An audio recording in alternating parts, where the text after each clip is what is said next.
പാലക്കാട് ജില്ലാ ആശുപത്രിയിൽ forensic surgeon ഇല്ലാതായിട്ട് ഒരാഴ്ച പിന്നിടുന്നു. ഫോറൻസിക് വിഭാഗത്തിലെ പ്രതിസന്ധിയെ തുടർന്ന് മൃതദേഹങ്ങൾ പോസ്റ്റ്മോർട്ടം ചെയ്യാനും സാധിക്കുന്നില്ല.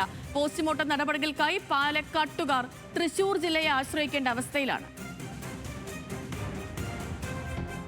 ജില്ലാ ആശുപത്രിയിലെ chief consultant in forensic medicine തസ്തികയിൽ നിന്ന് ഡോക്ടർ PB ഗുജറാൾ വിരമിച്ച ശേഷം ഈ തസ്തികയിൽ നിയമനമായിട്ടില്ല.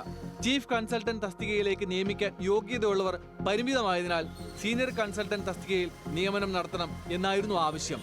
ജില്ലാ ആശുപത്രിയിൽ ഒരു സീനിയർ കൺസൾട്ടന്റ് തസ്തിക മാത്രമാണുള്ളത്. ഈ തസ്തിക 2 വർഷമായി ഒഴിഞ്ഞുകിടപ്പാണ്. അതിനാൽ ചില കേസുകളിലെ പോസ്റ്റ്മോർട്ടം മറ്റ് ജില്ലകളിൽ വെച്ചാണ് നടത്താറുള്ളത്. ഫോറൻസിക് സർജന്മാരെ നിയമിക്കാത്തതിനാൽ പോസ്റ്റ്മോർട്ടത്തിനായി തൃശൂർ മെഡിക്കൽ കോളേജിലേക്കോ തൃശൂർ ജനറൽ ആശുപത്രിയിലേക്കോ അയക്കേണ്ട സ്ഥിതിയാണുള്ളത്. നിലവിൽ ഒരു ദിവസം 2-3 മൃതദേഹങ്ങളാണ് പോസ്റ്റ്മോർട്ടത്തിനായി തൃശൂരിലേക്ക് അയക്കേണ്ടി വരുന്നത്. ഇതിനുള്ള ചെലവും മരിച്ചയാളുടെ ബന്ധുക്കൾ വഹിക്കണം. പാലക്കാട്ടെ പാവപ്പെട്ട കുടുംബങ്ങളെ ഇരട്ടി ദുരിതത്തിലെത്തിക്കുന്ന സാഹചര്യമാണ് നിലവിലുള്ളത്. എത്രയും പെട്ടെന്ന് സർക്കാർ പാലക്കാട് ജില്ലാ ആശുപത്രിയിൽ ഫോറൻസിക് സർജന്മാരെ നിയമിക്കണമെന്നാണ് ജനങ്ങൾ ആവശ്യപ്പെടുന്നത്.